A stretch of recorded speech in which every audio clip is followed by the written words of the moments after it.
أعوذ بالله من الشيطان الرجيم بسم الله الرحمن الرحيم والصلاة والسلام على رسول الله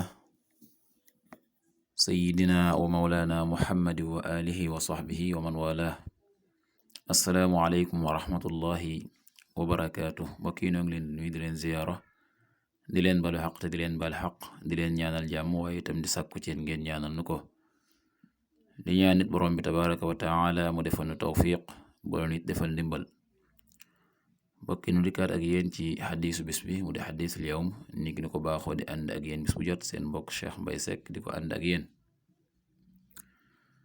an ibni umara radiyallahu anhuma anna annabiya sallallahu alayhi wa sallam qaal baadiru subha bil witr rawaahu abu daawud wa tirmizi wa qaala xadiisun xasanun saxiix ibnu umar yàlla na yàlla dolli leen ngërëm ñoom ñaar ibnu umar nee na yonent bi sallallahu alayhi wa sallam nee na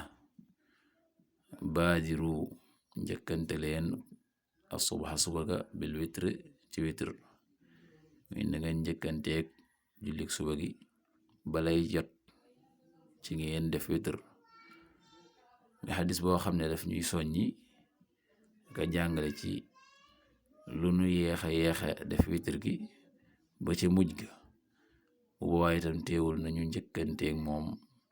balay suba jot balay fajar gi fenk nu mën a def witr ndax ndegam witr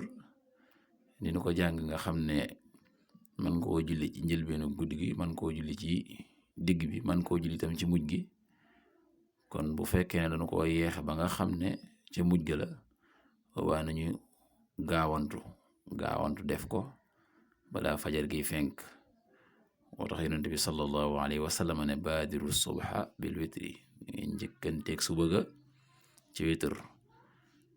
yàlla na yàlla defal tawfiq defal ndimbal